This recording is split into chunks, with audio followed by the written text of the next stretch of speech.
بسم الله الرحمن الرحيم. السلام عليكم ورحمة الله وبركاته. لما أنا أصحابته أهلكي أصحابته فيسبوك وصاحبك دادر دالمر وما أنت الربائن إذن لو ذاقه برنامج الربائن وها الله القضاء وحساسية هي أبديت كأيامان سوكر رئيس سياسة الصومالية. أنت أنا قدقرين برنامج كيغا أدي الله أود الأقلاده waxaan jeclaan lahaa in aan 5 su'aalood oo aad u muhiim ah bal aan idinla wadaago haddii ay yihiin kuwa idinka laftiina maskaxdiina ku taagan. shanta waxa ugu horeeya dawladda miyaa habawsan mise mas'uuliyiinteeda ayaa islu goynaya. su'aashaas aniga waxay la tahay mid aad u muhiim ah. Caaisha Xuseen lamaan waa idin salaamaya. marka ma dawladda habawsan mise mas'uuliyiinteeda islu goynaya. su'aalahan waxay ka dhasheen kadib markii la sii daayay ama xorriyadiisa helay siyaasiga Cabdiraxmaan Cabdishakuur. waxaan rabaa inaan hadda idin la wadaago su'aal labaad. ka fiirsi la'aanta iyo fudaydka dawladda federaalka ilaa intee ayay socon doontaa. ficiladan ay ku dhaqaaqayaan ka fiirsi la'aanta iyo fudaydka ayaamahan aan uga jeedno iyo muddada halka sano ay jirtay dawladdan ilaa intee ayay socon kartaa. waa su'aasha labaad. tan saddexaad oo aad u muhiim ah xaqiiqdii waxa weeyaan sidee loo maarayn doonaa dadkii ku dhintay dhacdadii habeen dhaweed sidee loo maarayn doonaa maadaama ruuxii ay difaacayeen uu u muuqdo mid dembigii loo haystay inuu meesha ka baxaayo oo dembigiiba uu dhammaado oo aan wax dembi uusan lahayn. waa su'aal saddexaad. adinkuna bal qiimeeya jawaabta sida idinla noqoto markaas. okay, bal aan u gudba marka su'aasha afraad. muxuu noqon doonaa muuqaalka siyaasadeed ee waddada ku soo jira dhowaan? muxuu noqon doonaa muuqaalka siyaasadeed ee waddada ku soo jira dhowaan ee la filayo xilliyada soo socda? su'aasha shanaad mid sahlan ma aha khiyaaray. macnaha xaqiiqdii ma jeclayn inta badan inaan soo galo macnaha waa qayb ka mid a Facebook waa la soo geli karaa waa caadi, laakiin waxaan jeclaa iyadoo aan wax xanaf lahayn inaan idinla wadaago barnaamijkan. su'aasha shanaad waxay tahay qayrna ma ka badbaadi doonaa daadka biyihiisu ka soo hoorayaan dhinaca imaaraadka mise heli doonaa xeelad uu ku sii joogo ahaanshaha wasiirka koowaad? horta shantaas su'aalood barnaamijka aan wato ka mid maahayn, laakiin waxay ahaayeen su'aalo ka dhashay xalay fiidka marka la sii daayay ninka odaga ee Cabdiraxmaan Cabdishakuur. barnaamijkii marka aan guda galo oo aan jecelahay inaad idinla wadaagtaan magaciisa horta waxaa la yidhahdaa run iyo rajo. sidaan wada ogsoonahay aadmiga nolosha insaankuna waa rajo, sideedaba waxay ku socoto waa rajo. barnaamijkan waa dhabka hadal dheehasho u ah inta dhimirka wanaagsan ee soomaalinimadu ku dambayso. halku dhig kaliya ma aha dheeho oo yaanu ku dhaafin asxaabey. halku dhig kaliya ma aha waa tusme iyo tusaale iyo xogo la ururiyey oo aad kaga bogan doonto waxyaabo badan. waana mid aad uga maarmi doonto wararka dhalanteedka ah ee buuxdhaafiya baraha bulshada. okay, marka waxaan daaha kaga rogaynaa baahintiisa ugu horreysa oo maanta ah dhowr qodob oo xasaasi ah oo qaarkood ayna ku cusbayn dareenka bulshada, qaarna ay yihiin kuwo macnaha magmaagnaa oo aan oran karo kulaylkooda ayaa hadda la dareemay oo bulshada ay ku toostay. qodobka ugu muhiimsan waxa weeyaan xiisadda siyaasadeed ee macnaha isku rogtay xaaladda adag ee ka dhex aloosan nimanka aan u bixiyey Khayr Fam ee hoggaanka dowladda federaalka. Khayr Fam iyo mucaaradka xiisadda ka dhex aloosan oo ah midaan caadi ahayn.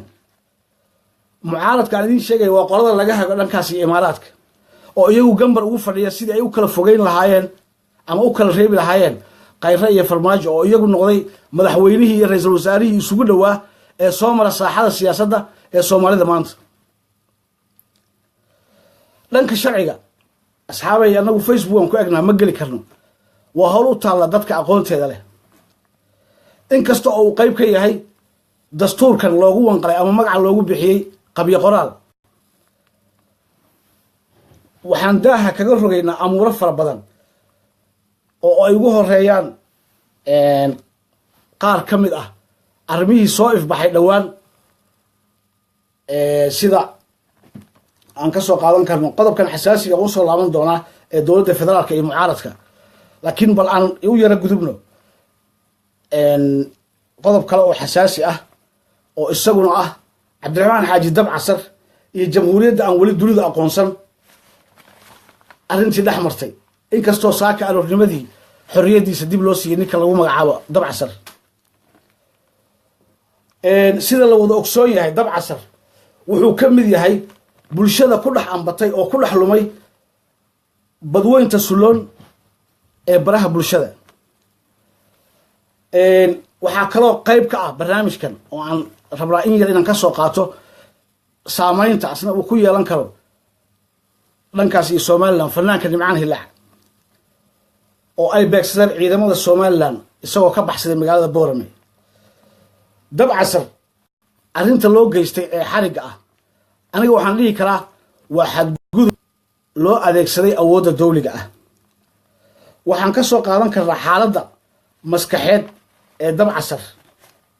oo laga wada dharagsan yahay inuu yahay ruux dhimirka wax si ka yihiin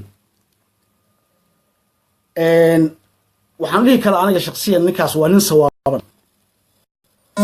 tusaale gaaban waxaad u soo qaadan kartaa muuqaal uu soo dhigay barihiisa bulshada ee uu aad ugu caayay weliba uu ku talax tegay caayada ninkan hadda madaxweynaha ka ah raalli ahaada taleefon ay soo galay muuqaal uu macnaha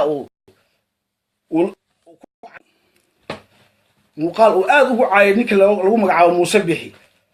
haddaba su'aal yar oo kooban ayaan macnaha meesha ka soo saaray oo ah xariga iyo jirdilka loo geystay ninka caynkaas ah okay asxaabta sharafta leh in yar xoogaa adinka hawshan yaqaanay laakiin anigu aad uma aqoon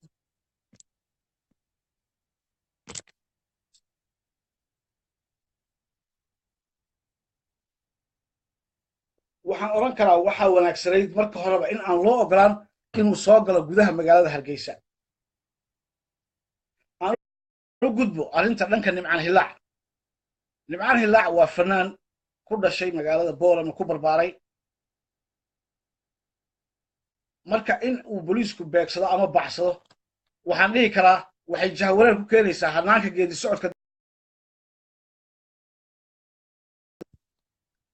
geedi socodka dimuqraadiyadda Somaliland ayay jahwareer ku ridi kartaa arrintaas haddii aan intaa kaga baxo anigoo soo koobaya arrinta Dabcasar iyo Nimcaan Hilaac oo aan u soo laabto qodobkaygii hore ee ahaa ama aadka xasaasiga u ahaa haddii aan su'aal iska weydiino maxaa keenay mucaaradka inay isfahmaan oo isbahaystaan oo ay weliba itaalkaas iyo awooddaas ay sameeyaan sababta oo dhan waxaa iska leh Khayr Farma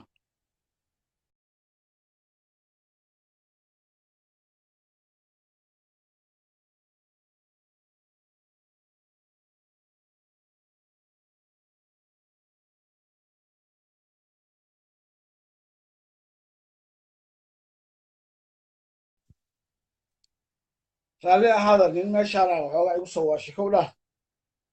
hawsha ma sidaan u wada jirteen khiyaarey marka sababta ay isku midoobeen nimankan mucaaradka waxaa iska leh gundhigeeda iyo saldhigeeda Khayr Farma iska leh oo jaaniskan faraha badan siiyey haddii aan yara iftiimiya meeshaas waxaa jira dhowr arrimood oo ay waqti ku lumiyeen Khayr Farma oo ay ahayd qaarkood inay dib u dhigtaan haddii xitaa aysan ka maarmayn arrimahaas oo mucaaradka u noqday inay soo istaagaan masraxa siyaasadda ama fursad u siiyey oo ay ku qabsadaan ama halis geliyaan kursiga ay ku fadhiyaan khayr farma haddaba maxay yihiin dhowrka arrimood ee xaydaabka u noqday nimankan mucaaradka ee laga hago dhinacaas iyo imaaraadka waxaa ugu horeeya qodobka koowaad aan soo qaadanaya wuxuu yahay dilkii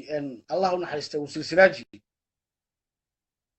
waa wax iska muuqda markii uu dhacay dilkaas khayr farma ma aysan qaadin tallaabo buuxda oo ku wajahan dilka ninkaa loo geystay mana aysan dhigin marinkii ay mudnayd arrintaas oo ma aysan si buuxda macnaha uma falanqayn oo macnaha arrintaas ma soo gabagabayn xalkeeda ma soo dhammayn waana taas midda ku noqotay ilaa ay hadda xaalad taagan oo ayaga lagu ugaarsado tan labaad waa dhiibista macnaha tan labaad waa dhiibista ninka odaga ahaa ee qalbi dhagax la oran jiray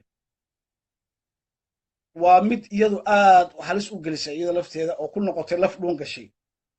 kadib markii la dhiibay qalbi dhagax kama aysan hortegin mana aysan abbaarin macnaha inay ka baaraan degaan inta uusan ninkaas gacantooda ka bixin markii ay talafala ka baxday ee etoobiya loo gacan geliyana ma aysan samayn karti iyo jawaab buuxda inay bixiyaan gaf iyo saxba balse waxaa dhacay jahwareer inay ka qaadaan dadkii mucaaradka ahaa iyo kuwii muxaafadka ahaaba bulshadoo dhan in ayaga ku jahwareerto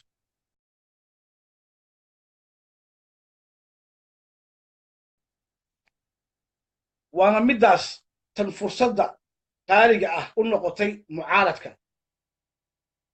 waana xilliga lagu bilaabay dagaalada ugu culus ama weerarada ugu culus ee siyaasadda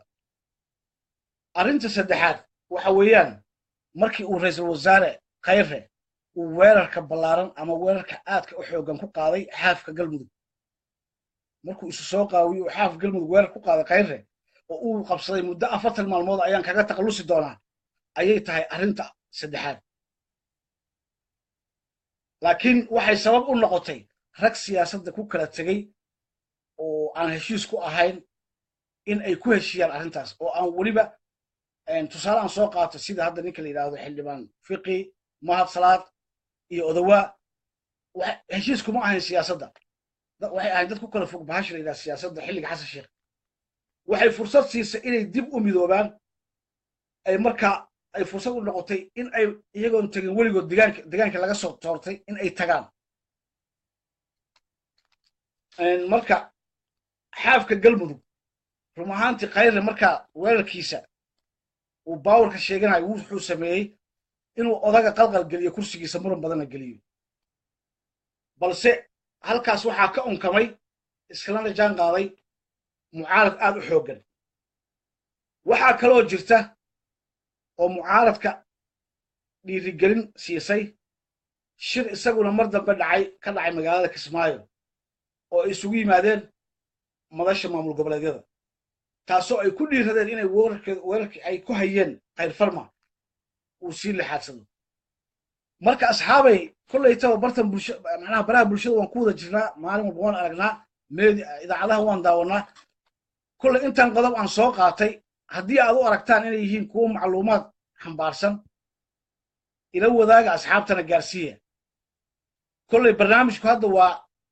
bilow oo waxaan jeclahay inuu macnaha sii badan doono qaybo badan la yeelan doono waxaana wanaagsan dhammaan macnaha markii aan soo galno baraha bulshada inagoo u wada hadlayna si aan xaraf lahayn cidna aan garaafaynayn wax walba in aan mid u dhigno meeshooda tusaalaha anigu aan hayo aan soo bandhigo adigu midda aad haysa aad soo bandhigto si aan u ogaano xaaladda dhabta ah ee ummadeenna iyo bulshadeenna ku wajahan